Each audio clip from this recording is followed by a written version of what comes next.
오늘 하나님의 말씀은 역대하 23장 말씀입니다.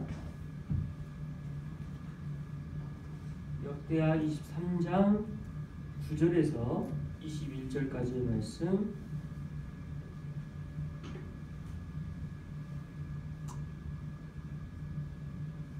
자, 여기 앉으시 기도하겠습니다.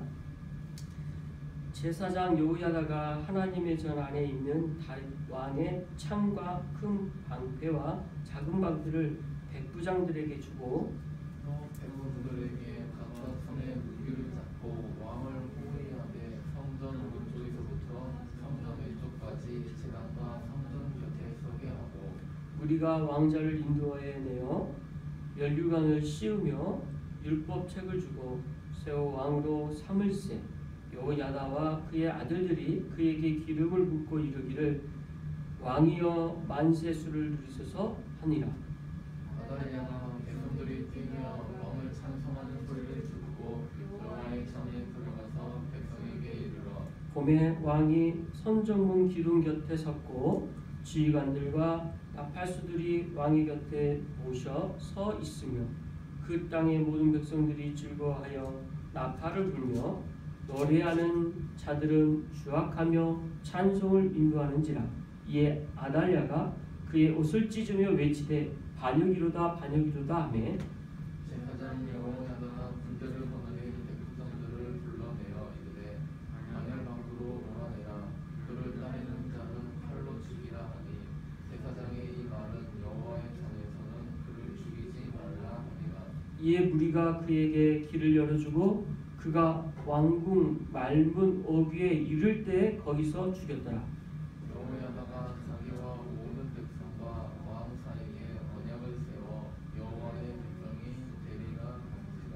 온 국민이 바할의 신당으로 가서 그 신당을 부수고 그의 제단들과 형상들을 깨뜨리고 그 제단 앞에서 바할의 제사장 맏단을 죽이니라. 여호야다가 여호와의 전에 직원들을 세워 레위 제사장이 수하에 맡기니 이들은 여호수시 전에 그들의 반역을 나누어서 여호와의 전에서 모세의 율법에 기록한 대로 여호와께 번제를 드리며 자식이들의 정한 규례대로 즐거이 부르고 노래하게 하였던 자들이니라.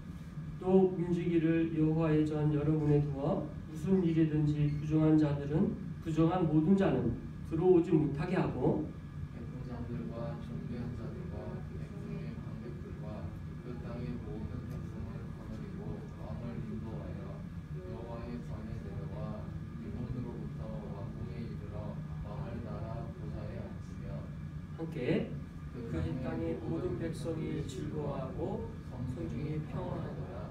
아달랴를 우리가 칼로 죽였더라. 아멘. 할렐루야. 2020년 11월 마지막 주 예배 가운데 인도하심에 감사드립니다. 올 한 해를 돌아보면 코로나로 한 해가 그냥 지나갔고 우리의 삶의 양태와 형식도 많이 바뀌었고 마스크가 일상이 된 이런 삶이 어느샌가 너무 자연스럽게 되는 그런 시기가 되어버렸습니다. 또 앞으로가 어떻게 될지 우리는 모르지만 이 가운데 여전히 하나님의 섭리가 있다라는 것을 믿으며 오늘 말씀에서도 우리가 닥쳐있는 이 현실 가운데 하나님의 섭리가 무엇이 있는지를 오늘 말씀을 통하여서도 확인할 수 있는 그런 본문입니다. 지난주 22장 말씀을 통해 유다왕 여호아하시아라는 왕이 세워진 걸 봤고 이 아하시아 왕이 죽게 됐죠. 누구를 통해서 죽었습니까?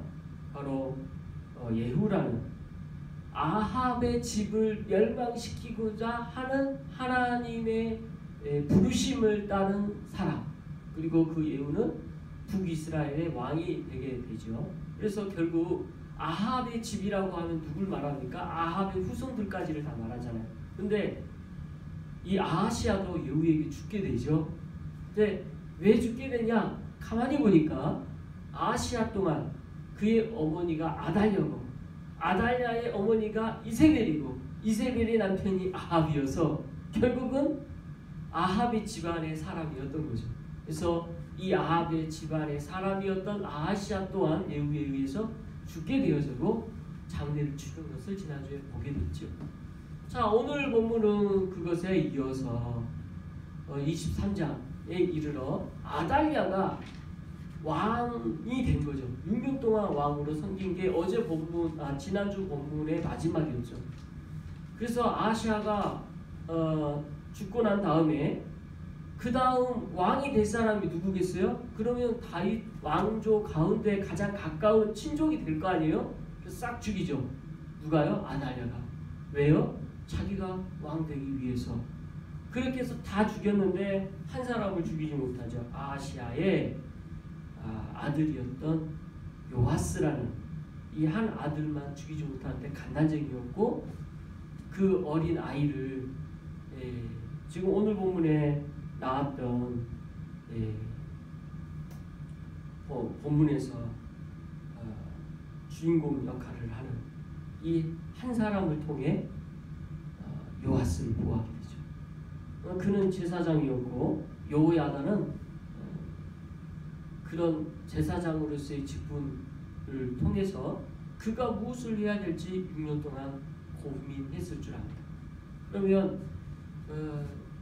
생각해 봅시다. 아달랴가 다스릴 6년이라는 기간이 어떤 기간이었을까? 이 남유다에게서는 너무나 비참하고 힘든 기간 아니었겠어요? 그 고난의 기간들이 있었지만 요아스가 좀 더 성장할 때까지 기다렸죠. 6년을 기다려서 이제 7살이 됐을 거 아니에요? 7살 됐을 때 여호야다는 결단을 하고 결국 이렇게 하나님 앞에 요아스를 왕으로 세우는 일을 하게 됩니다. 이제 오늘 본문이 그런 내용의 전반을 담고 오늘 본문 한절 한절을 살펴보면 될 것 같습니다. 자, 그럼 9절 말씀부터 한 절씩 보죠. 9절 읽어보겠습니다. 시작. 제사장 여호야다가 하나님의 전 안에 있는 다윗 왕의 창과 큰 방패와 작은 방패를 백부장들에게 나눠주고. 자, 그래서 제사장 여호야다는 하나님의 전 안에 있는 다윗의 왕의 창, 큰 방패, 작은 방패. 우리가 다윗 때 이 창, 방패 만든 거 알죠? 그 여호야다는 그게 하나님의 전에 있다는 거 알고 자기가 제사장이었기 때문에 그 제사장에 있는 그것들을 백부장들에게 나눠주게 됩니다. 그래서 지금 이건 뭘 뜻하는 걸까요? 지금 아달랴와 대적해서 싸우는 장면이죠. 오늘날로 말하면 쿠데타를 일으킨 거죠. 현 정권에 대한 쿠데타. 아달랴라는 정권에 대한 쿠데타를 지금 여호야다는 일으키고 있는 것입니다. 자, 그래서 그렇게 지금 백부장에게 나눠주는 것부터 나오고, 그다음에 이어서 10절 같이 읽겠습니다. 시작. 백성들에게 각각 손에 무기를 잡고 왕을 호위하되 성전 오른쪽에서부터 성전 왼쪽까지 지나가 성전 곁을 서게 하고. 자, 백성들에게 각각 손에 무기를 들게 했다. 이제 여기서는 백성들이라고 나온단 말이에요. 근데 똑같은 이 사건을 기록하고 있는 열왕기서에서는 어떻게 기록하고 있냐면요, 호위하는 호위병으로 나와요. 그러니까 뉘앙스가 너무 다르죠. 호위병이 무기를 들고 왕을 지킨다, 이거는 당연한 거지만 백성들이 서로 한다는 건 또 느낌이 다른데 일부러 오늘 본문은 백성이라고 강조를 한단 말이에요. 이유가 뭘까요? 왜 이렇게 했을까요? 저는 오늘 본문을 이렇게 살펴보면서 하나님께서는 오늘 본문에서는 이 왕이 어떻게 세워졌는가에 초점을 볼 때 말 그대로 여호와다의 어떤 리더십에 의해서 그냥 일방적으로 세워지는 것이 아니라 온 백성들이 같이 이 왕을 세우는데 마음을 다하는 것을 보여주기 위한 그런 표현인 것을 찾게 됩니다. 그리고 앞에서 9절에서도 잘 보면 다윗 왕을 강조하고 있어요. 이미 하나님의 전에 그 창칼 있잖아요. 근데 이걸 굳이 다윗 왕을 왜 기록하고 있을까? 하나님의 성전에 그것들이 있으니까 그걸 끄집어낸다. 이렇게 하면 되는 문맥인데 다윗 왕을 가만히 보니까 꼭 써도 뭐 반드시 쓸 표현은 아니란 말이에요. 그죠? 근데 다윗 왕이라는 이 표현을 굳이 쓰면서 하고자 하는 이야기의 핵심은 뭘까? 뭘 떠올리고 있는 걸까? 그것은 바로 지금 남유다의 정체성, 하나님께서 이 나라를 어떻게 세우시고 이 나라에 대한 목적이 무엇인가를 언급하고자 하는 그런 의미가 내포되어 있는 거죠. 그러면 하나님께서는 다윗에게 무슨 약속을 했습니까? 너희 왕위가 영원히 견고하리라. 이 약속을 하셨잖아요. 그래서 지금 아달랴에 의해서 다윗 왕조가 다 죽은 것 같이 보이는 이 상황 가운데 지금 왕으로 세울 요아스는 한 명의 다윗 왕조란 말이에요. 그러니 명분을 지금 찾게 된 거죠. 하나님은 약속하셨지 않습니까? 지금 하나님께서는 하나님의 약속대로 다윗 왕조를 통해 이 나라를 세우시려고 합니다. 자, 그러니 이 다윗 왕께서 준비하신 창과 큰 방패와 작은 방패를 가져가십시오. 그리고 왕을 지키십시오. 이렇게 했지 않겠어요? 상상해보면. 그러니까 그게 동기부여가 된 거죠. 충분히 그리스리라고 봅니다. 그래서 이런 상황 가운데 제사장 여호야다는 지금 제사장이어서 군사훈련을 받은 것도 아니고 뭐 군사훈련을 받을 수도 있죠. 그렇다고 해서 그게 주 업무가 아니야. 제사장이잖아요. 그런데 하나님의 약속의 말씀대로 이끌어가게 하기 위하여 지금 동요하고 있는 것을 보여주고 그러한 모든 것에 염두에 두고 오늘 본문이 기록되어 있는 것을 알 수가 있죠. 자, 이어서 11절 말씀을 같이 읽어봅니다. 시작.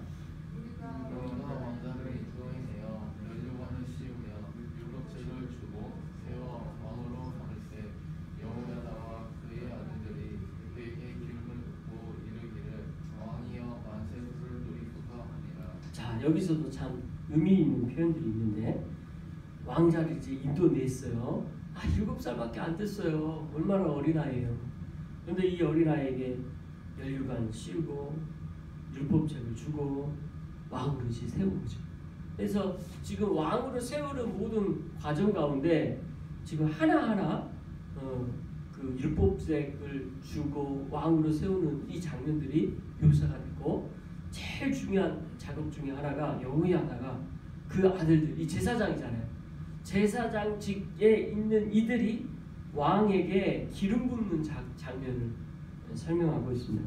근데 열왕기서는 제사장이라는 표현을 강조하지 않아요. 근데 오늘 부분은 여기서 또 하나의 명분을 보여주기 위하여 일부러 여호야다, 그의 아들들, 제사장들이 이 왕을 세우는데 힘을 다하여 함께하고 있음을 보여주면서 하나님의 약속이 이루어져 갈 것에 대한 것을 거기에 초점을 맞춰서 말씀하고 있어요. 그러니까 똑같은 기록도 이렇게 초점이 어디냐에 따라서 맥락의 느낌이 다르죠. 관점에 따라 다르다는 게 참 놀랐습니다. 그래서 오늘 본문은 거기에 초점. 오늘 본문이 말하고자 하는 것은 구테타가 핵심이 아니에요. 오늘 핵심은 하나님의 일하심을 보여주고자 하는 거고 오늘 열왕기서의 핵심은 예배에 관련되는 것이고 성전에 관련되는 것이고 하나님과 우리의 관계에서 우리의 삶 가운데 함께 하시는 하나님의 역사가 포커스예요. 그걸 생각한다고 할 때 지금 제사장 여호야다는 거기에 포커스가 있는 거예요. 하나님과의 관계의 회복, 하나님께서 우리와 함께 하심을, 이 민족과 함께 하심을 약속대로 이루시는 것에 대하여 포커스가 있는 것을 보게 되는 거죠. 자, 오늘 본문은 그렇게 해서 기름 붓고 있는 장면까지 지금 나옵니다. 이제 12절부터는 어떤 내용이 나와요? 아달랴가 이제 가만히 있겠어요? 네, 아달랴 이야기 나오죠. 자, 12절 13절 같이 읽어봅니다. 시작. 아달랴 백성들이 뛰며 왕을 찬송하는 소리를 듣고 여호와의 전에 들어가서 백성에게 이르러 봄에 왕이 성전문 기둥 곁에 섰고 시간들과 나팔수들이 왕의 곁에 모자 서 있었으며 그 땅의 모든 백성들이 즐거워하여 나팔을 불며 노래하는 자들은 좋아하며 찬송을 인도하는지라. 이에 아달랴가 그의 옷을 찢으며 외치되 반역이로다 반역이로다. 네. 12절 13절에서 우리가 보는 것은 아달랴가 지금 이제 백성들이 뛰며 왕의 찬송하려는 소리를 듣고 여호와의 전에 들어가서 백성에게 이르는 걸 보게 돼요. 그래서 지금 자기가 없는 동안에 갑자기 무슨 일이 일어난 거죠. 막 백성들이 떠드는 소리를 듣게 됐고 왕을 찬송하는 소리를 도대체 뭐냐 하고 그 소리를 따라 가본 거죠. 그게 어디였어요? 여호와의 전 성전에 있었던 거죠. 백성들이 막 그렇게 하고 있는 것을 보고 또 자세히 보니까 요아스를 왕으로 죽은 줄 알았던 요아스가 7살이 돼서 그를 왕으로 세우고 있는 장면을 보게 된 거죠. 그래서 지휘관들 나파수들이 왕 곁에 서서 즐거워하면서 백성들이 나팔 불고 주악하고 찬송하는 소리를 듣게 됩니다. 그랬더니 아달랴의 반응은 뭐예요? 옷을 찢으며 반역이라다 외치는 거죠. 옷을 찢는 것은 하나님 앞에 죄를 지을 때 옷을 찢거든요.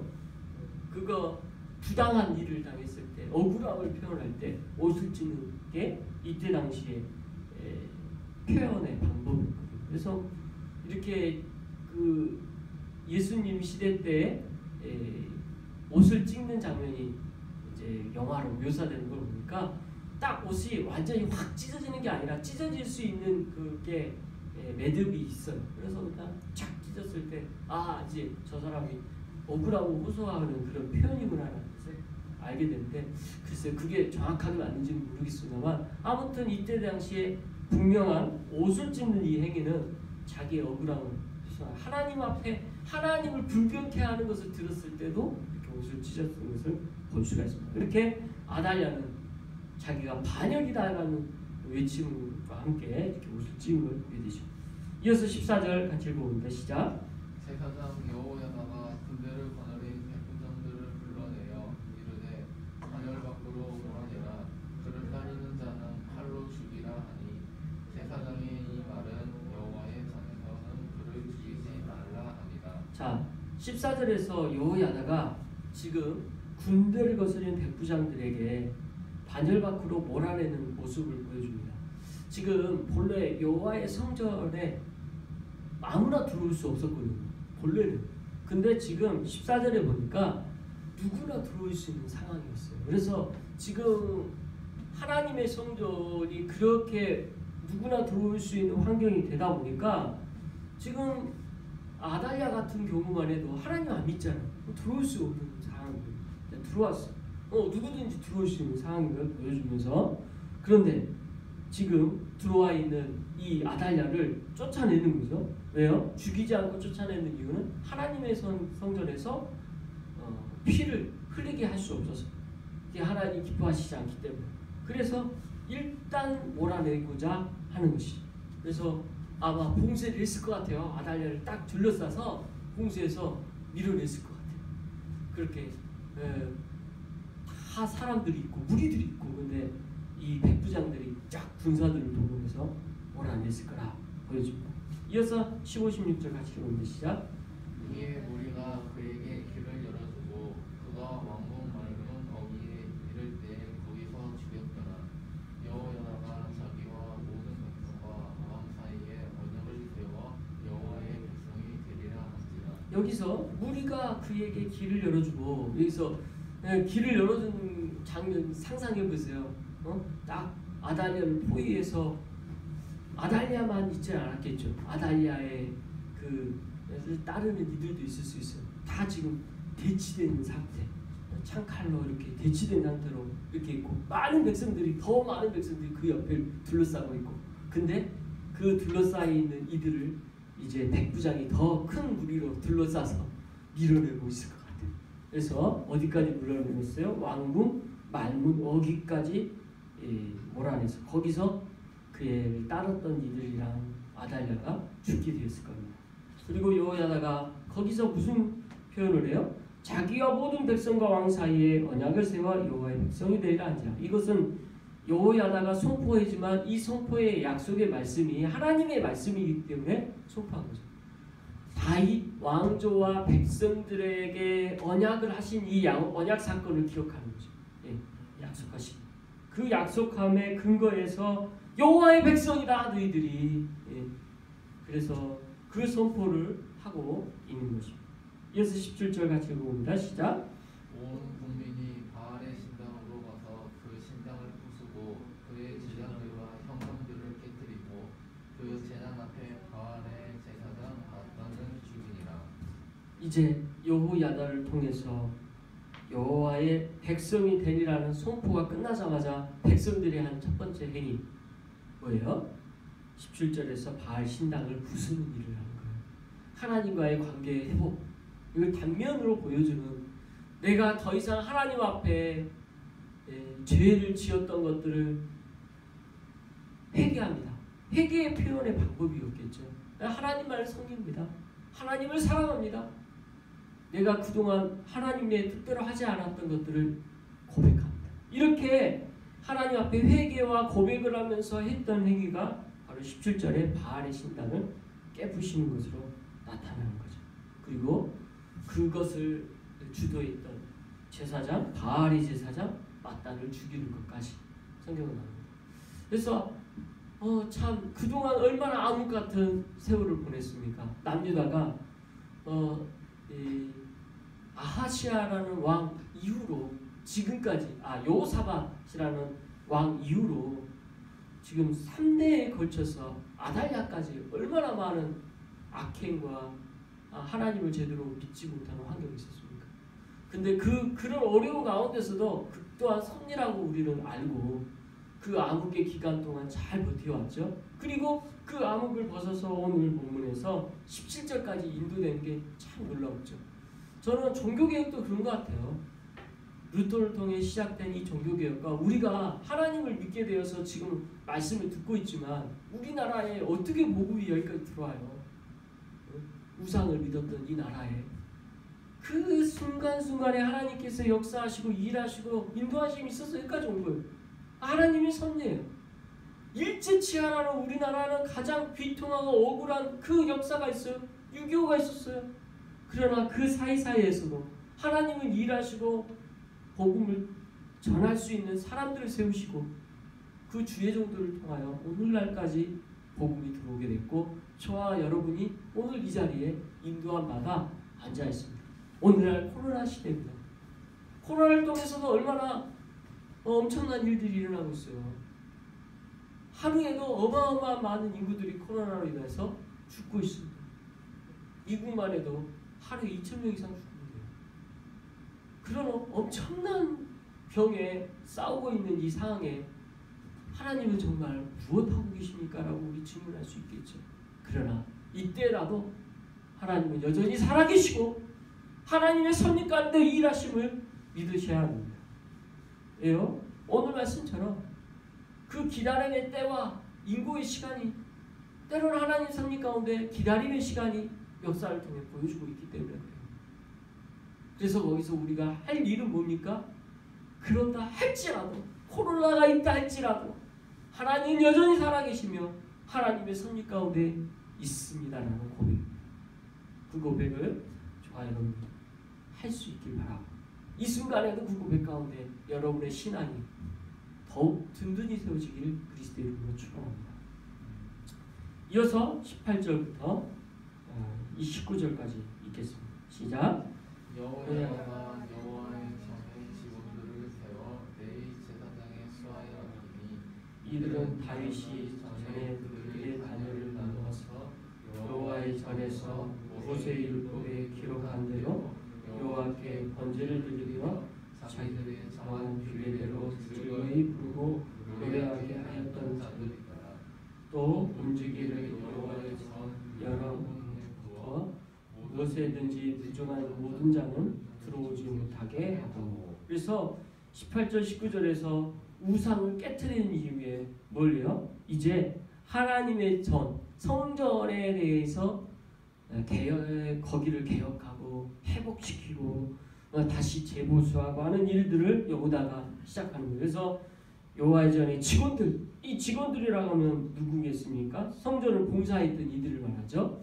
오늘날 이 목회자들을 넓은 의미로 교회 직원이라고 합니다.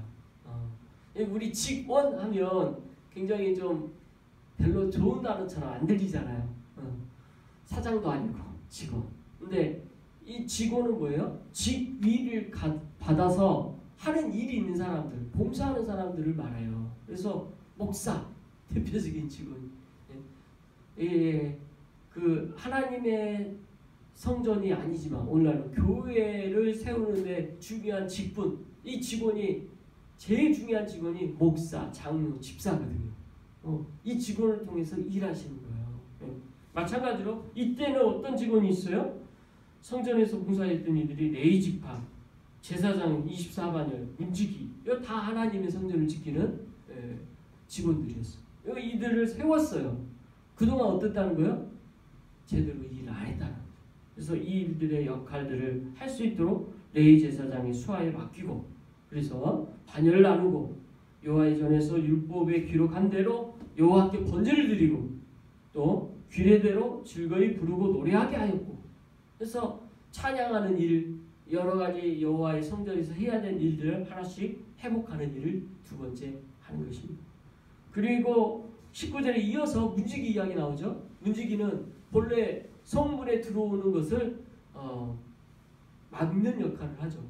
거룩하지 않은 하나님 뜻대로 정해진 바대로 규례대로 그 일들을 할 사람들을 다시 세워서 부정하는 모든 자들이 들어오지 못하도록 이렇게 성전이 회복될 수 있도록 하고 있습니다. 자, 마지막 20절 21절 같이 읽어보죠. 시작. 백부장들과 정기한 자들과 백성의 방백들과 그 땅의 모든 백성을 거느리고 왕을 인도하여 여호와의 전에서 내려와 민문으로부터 왕궁에 이르러 왕을 나라 보좌에 앉히매 그 땅의 모든 백성이 즐거워하고 성중이 평온하더라. 아달을 무리가 칼로 죽였었더라. 자, 이렇게 오늘 본문이 끝납니다. 그래서 여호야다의 그 아달랴와의 이 전쟁 또는 여호와의 성전의 회복, 그리고 요아스를 왕으로 세운 이러한 일들을 이제 오늘 21절까지 해서 본문이 마무리됩니다. 이후에 여호야다는 계속해서 개혁하는 내용들이 요아스를 비롯해 왕을 세워 어떻게 해가는지가 이제 또 나오죠. 그래서 하나님의 성전을 하나님의 방법대로 어떻게 세워가시는가가 이 뒤에 계속적으로 인도되어질 것을 21절 한마디로 그 땅의 모든 백성이 즐거워하고 성중에 평온하였다라고 암축해서 표현하고 있죠. 오늘 본문을 통해 우리가 몇 가지 교훈을 얻습니다. 어떤 교훈들이 있을까 생각해 보면, 첫 번째, 이 남유다를 통해서 요사밧 시대 이후로 아합의 딸 아달랴를 통하여 요람이 결혼하고, 그리고 요아스, 그리고 그 다음에 그의 아들이 죽고 난 뒤에 아달랴를 일으켜서 3대에 걸쳐서 남유다가 우상 숭배하는 그 어려움들을 보게 됐습니다.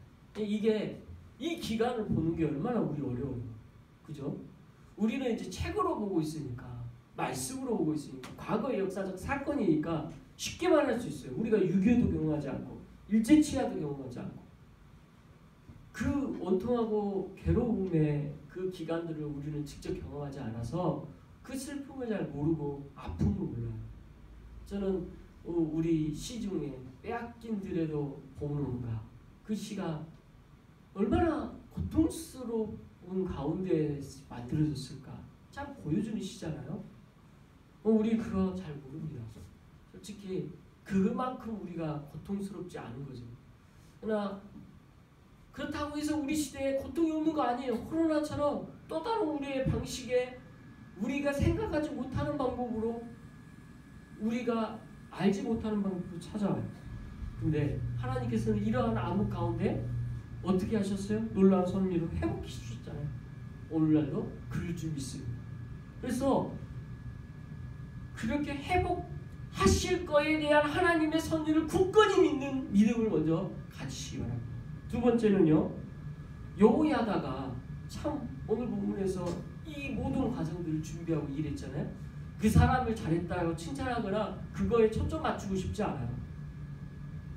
여기서 주는 교훈은 오늘날에도 우리에게 하나님께서 우리 교회를 통해서 우리 각자를 통해서 하나님의 섭리 가운데 하실 일이 있다라는 거예요.